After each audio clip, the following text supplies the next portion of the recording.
My son is in Faribault, and he had a roommate, and the roommate was being a jerk.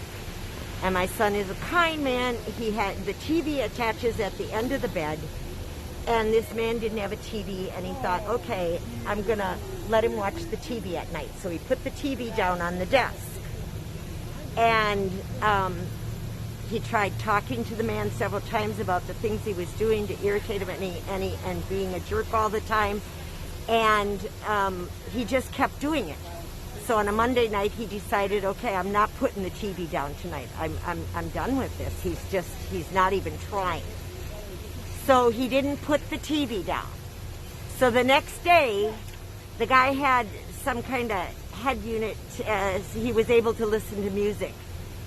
He turned the music up as loud as he could, put his headphones on the bed, and left the room so that you could literally hear it blasting out of the headphones. Now in prison, you don't touch other people's stuff. So he didn't touch it, but he prayed about 5 minutes before the guy comes in the room. He says, God, help me talk to this man. Let me show grace. Okay? He gets in the room. They get in an argument. He said it wasn't even that bad of an argument, but the guy was 6'2" and heavy. My son's 170 pounds and not that big. So the guy just attacked him, just beat him unrecognizably in his face. He had to go get 7 stitches above his eyes, 7 below, right by the eyelashes. And then they threw them both in the hole. They never took a x-ray or anything. My son's head was beat unrecognizably, and they didn't put him in a medical unit to watch for a concussion. They throw him in the hole for 3 days. They figure out that my son was not responsible for any of this. 3 days later, they let him out. He calls me. I could barely recognize his voice from the swelling in his mouth. It knocked out a cavity. He had the stitches, and they came to his cell and asked him if they wanted to press charges. And he's put in a kite to go to the dentist, but the dentist isn't seeing anybody. He's put in a kite because the swelling's gone down now, but there's still a lump in his cheek, and he swears he can feel a piece of bone, and the doctor won't see him. He put in a kite to get copies of the pictures. They won't give them to us. And when he was in the hole, when he was younger, he fractured an eye socket here. And he has allergies. He sneezed, and when his head came up, his eye was swollen the size of a golf ball. He said the same thing happened while he was in the hole. So much blood kept coming out of his nose. He kept trying to blow his nose, and the eye socket swelled again.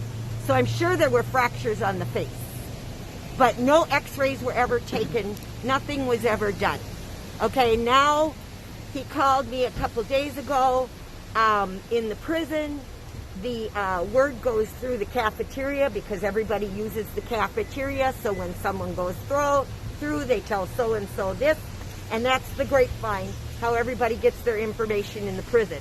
He has been approached by the cousin of the man that beat him. And his only recourse is to go back to the hole. In his mental state right now, he will not come out of that hole the same man. He sees the TV and people fight on the TV. He starts sweating. His heart starts pounding. His hand starts tingling. He goes into a panic attack. He's living in fear. I told him he needs to speak to somebody. They send a psychiatrist. The psychiatrist comes in the common area where everybody's cooking and playing cards and all the guys are, takes 2 chairs, puts one down, puts one 6 feet away and goes, what do you want to talk about? Like he's going to talk about these sensitive issues in front of the entire population. That is ridiculous. There is no help. I'm sick of fighting. I'm tired. Nobody does anything. I contacted Schnell about their policy that they say if you have a problem with the roommate, you get in there, you work it out, or if you fear for your life, you go to the hole. How do you go to the hole, the worst place in the prison, when you're asking for help? That makes no sense. It makes no sense. It is inhuman. What? My shirt? My shirt.